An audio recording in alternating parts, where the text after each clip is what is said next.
Hello नमस्कार दोस्तों, मैं हूं आनंद कुमार और आप देख रहे हैं अंबेजे इंस्टीट्यूट। दोस्तों, आज के इस वीडियो में हम आपके लिए लेकर आए हैं बिहार यानी कि बिहार बीपीएससी में जो हिस्ट्री के प्रश्न पूछे जाते हैं उनमें से 50 महत्वपूर्ण प्रश्नों को हम लेकर आए हैं। तो चलिए वीडियो को शुरू करते हैं और देखते हैं आज के इतिहास के महत्वपूर्ण 50 क्वेश्चन। दोस्तों, पहला प्रश्न है। प्रश्न कहता है, जंतर मंतर का निर्माण किसने कराया था? तो जंतर मंतर का निर्माण किसने कराया था? महाराजा जय सिंह ने करवाया था। दूसरा प्रश्न है, महात्मा गांधी अपना राजनीतिक गुरु किसको मानते हैं? तो किसे मानते हैं? ये मानते हैं गोपाल कृष्ण गोखले जी को। जो महात्मा गांधी हैं उनका राजनीतिक गुरु कौन है? वो है गोपाल कृष्ण गोखले। अगला प्रश्न है, साइमन कमीशन पहली बार भारत में कब आया? तो साइमन कमीशन जो है भारत में पहली बार कब आया था? ये आया था 3 फरवरी 1928 को। कब आया साइमन कमीशन भारत में पहली बार? तो 3 फरवरी 1928 को। नेक्स्ट क्वेश्चन है, क्वेश्चन नंबर 4। कह रहा है कि कांग्रेस पार्टी ने किस वर्ष पूर्ण स्वराज का प्रस्ताव पारित किया? तो पूर्ण स्वराज का जो प्रस्ताव कांग्रेस पार्टी ने पारित किया था, ये किया था 1929 ईस्वी में। अगला प्रश्न है, वर्ष 1919 में भारतीय इतिहास से संबंधित है तो कौन है? जलियांवाला बाग जो त्रासदी हुआ था, जलियांवाला बाग हत्याकांड, वो 1919 में हुआ था, जो कि बहुत बड़ा ये कांड रहा है भारत की आज़ादी का।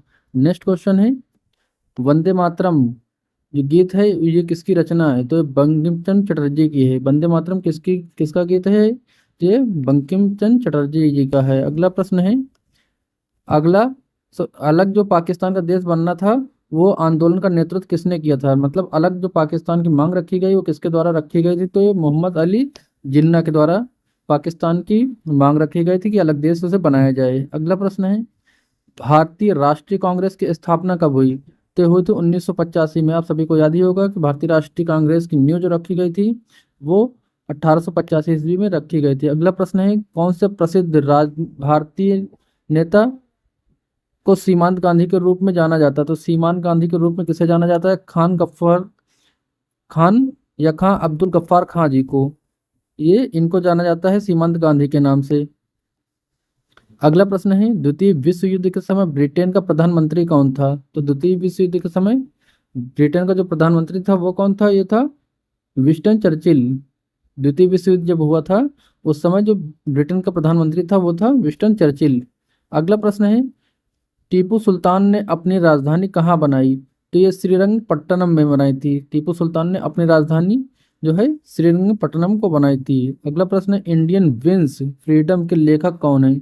तो इंडिया विंस फ्रीडम के लेखक अब्दुल कलाम आज़ाद जी हैं।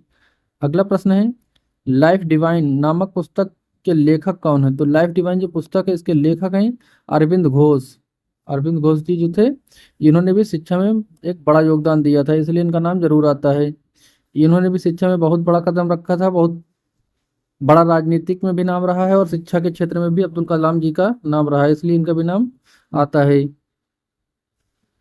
आपकी जो बीपीएससी की परीक्षा होती है उसमें। नेक्स्ट क्वेश्चन है 14 नंबर, महारानी विक्टोरिया को भारत की सामग्री नियुक्त किस वर्ष किया गया था? तो भारत की सामग्री नियुक्त किया गया था ये 1858 में।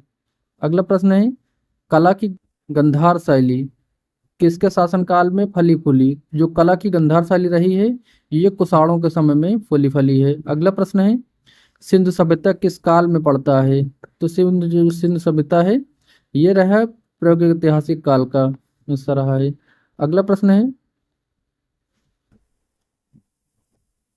800 से 600 ईसा पूर्व का काल किस युग से जुड़ा है? तो ये उत्तर वैदिक काल से जुड़ा है। जो 800 ईसा पूर्व से 600 ईसा पूर्व का समय रहा है ये उत्तर वैदिक काल से जुड़ा रहा है। अगला प्रश्न है, और ये जो उत्तर वैदिक काल रहा है ये संस्कृत का युग कहा गया है जिस समय ब्राह्मण संस्कृत का बोलबाला चलता था 800 से 600 ईसा पूर्व में। नेक्स्ट क्वेश्चन है, बोगाज कोई का महत्व इसलिए है कि, तो किस लिए है, वहाँ जो अभिलेख प्राप्त हुए हैं उनमें वैदिक देवी एवं देवताओं का वर्णन मिलता है। कहाँ मिलता है?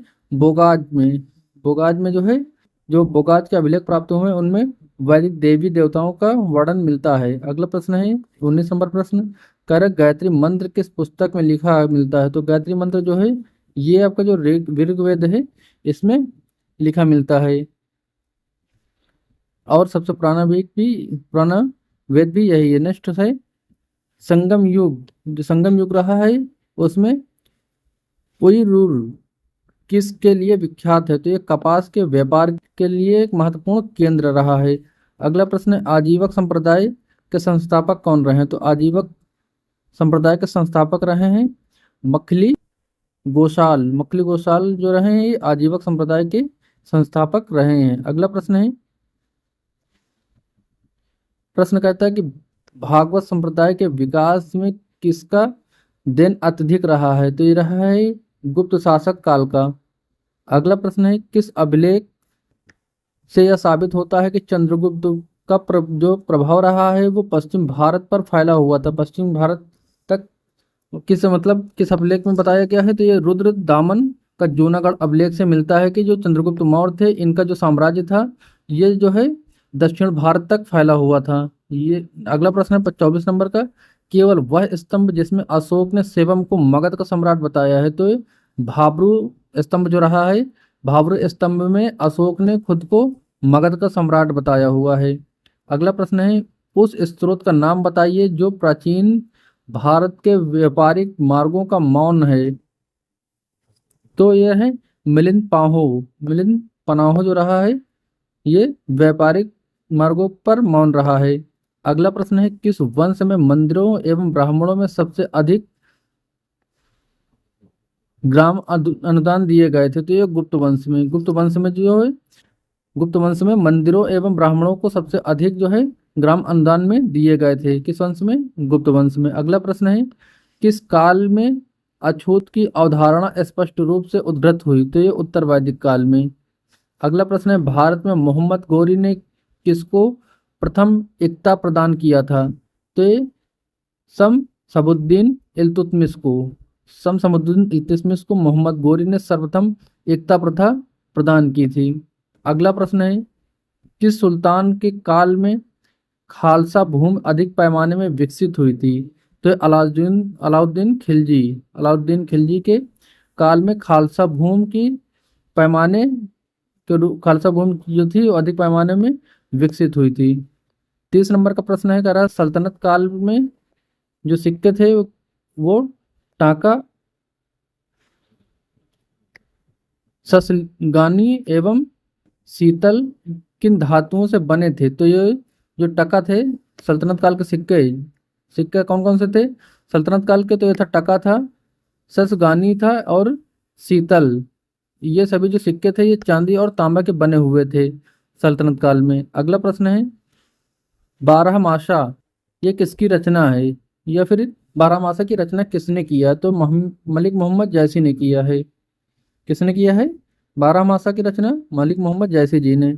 अगला प्रश्न है, विजयनगर साम्राज्य के वित्तीय व्यवस्था की मुख्य विशेषता क्या थी? तो ये थी भू राजस्व। अगला प्रश्न है, पानीपत के युद्ध में बाबर के जीतने का मुख्य कारण क्या रहा है? तो पानीपत का जो युद्ध हुआ था उसमें बाबर के जीतने का मुख्य कारण रहा उसकी सैन्य कुशलता। आप सभी जानते हैं कि बाबर जो था एक जो है उसकी जो सेना थी वो बहुत बड़ी थी और वो काफी युद्ध लड़ चुके थे, इसलिए वो निपुण हो चुके थे पूरी तरह से युद्ध को लड़ने में, इसलिए बाबर ने पानीपत के युद्ध में विजय प्राप्त किया। अगला प्रश्न है, जब्ती प्रणाली किसकी उपज थी? तो जब्ती प्रणाली ये अकबर की उपज थी। अगला प्रश्न है 34 नंबर का प्रश्न।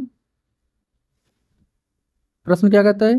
कह रहा है कि जवाबित का संबंध किससे था? तो जो जवाबित था उसका संबंध जवाबित जो संबंध है राज्य के कानून से था जो कि मुगल शासक में दी गई थी। अगला प्रश्न है, ईरान के शाह और मुगल शासकों के बीच झगड़े की जड़ क्या थी? तो ईरान में शाह और मुगल के बीच जो झगड़ा हो रहा था वो किस लिए था ये पूछा गया है। तो इसका सबसे बड़ा कारण रहे हैं ईरान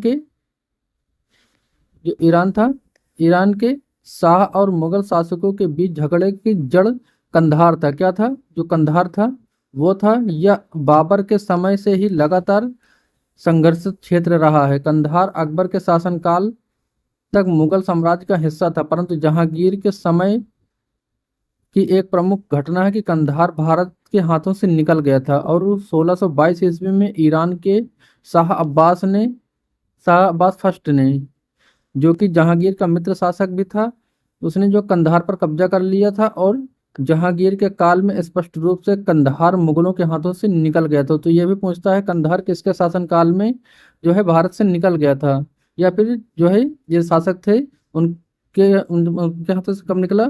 तो शाहजहां था, इसके शासनकाल में कंधार मुगलों के हाथों से निकल चुका था। अगला प्रश्न है, दो अस्पा सिंह अस्पा जो ये है, दो अस्पा और सिंह अस्पा प्रथा किसने शुरू की थी। तो ये जहांगीर ने शुरू की थी। दो अस्पा और सिंह अस्पा किसने शुरू किया, जहांगीर ने। अगला प्रश्न है, सरंजामी जो सरंजामी प्रथा है ये किससे संबंधित है। तो ये सरंजामी प्रथा सरंजामान गांव से आरंभ हुई थी। इस प्रथा के तहत सैनिकों, हवलदारों तथा अन्य सैनिकों का सरंजाम गांव के स्वराज में एक जो है राजस्व में एक निश्चित धनराशि का भुगतान किया जाता था। अगला प्रश्न है, भारत में 1662 ईस्वी में अंग्रेजों ने अपनी पहली फैक्ट्री कहाँ स्थापित किया था।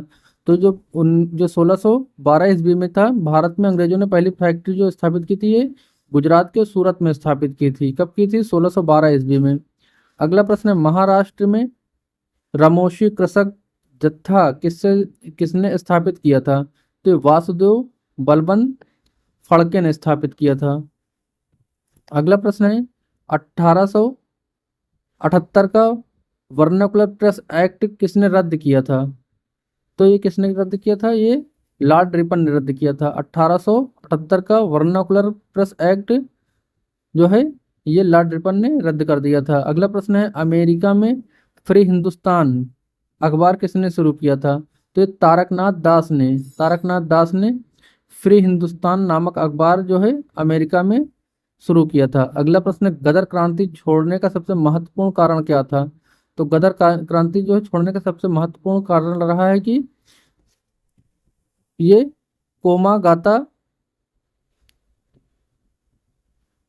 मारू घटना थी। ये प्रथम महायुद्ध के दौरान कोमागाता तामरू नामक जहाज से भारतीय यात्री भारत आ रहे थे, लेकिन अंग्रेजों ने इस जहाज को आने से रोक दिया और इसी के विरोध में गदर क्रांति का आरंभ हुआ।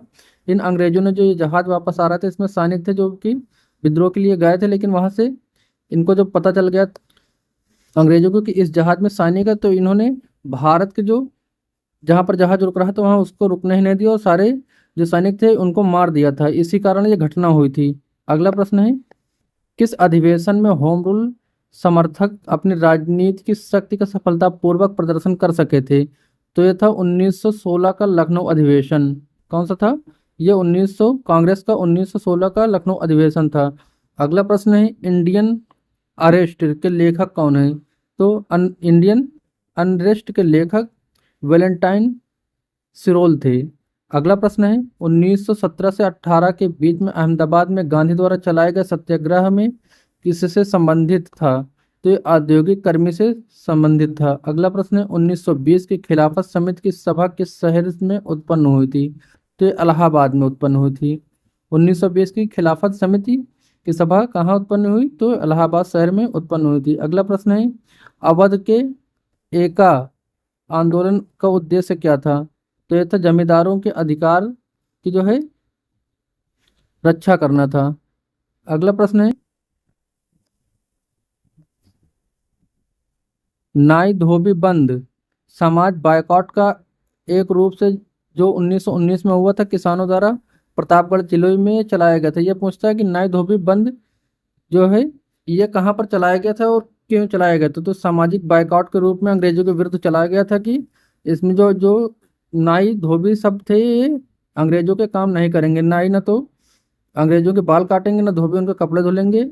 इसलिए ये 1919 में किसानों द्वारा प्रतापगढ़ जिले में चलाया गया था। प्रतापगढ़ कहाँ है, उत्तर प्रदेश में। अगला और आज का लास्ट प्रश्न है, INA किसके दिमाग की उपज थी और इसकी स्थापना किसने की थी। तो मोहन सिंह ने किया था। किसने किया था, मोहन सिंह ने। तो दोस्तों ये थे आज के 50 महत्वपूर्ण प्रश्न। उम्मीद करते हैं कि वीडियो आपको पसंद आई होगी, जानकारी पसंद आई होगी। दोस्तों अगर जानकारी पसंद आए तो इस वीडियो को लाइक और शेयर जरूर करिएगा और चैनल को सपोर्ट करिए। मिलते हैं नेक्स्ट अपडेट के साथ, तब तक के लिए जय हिंद।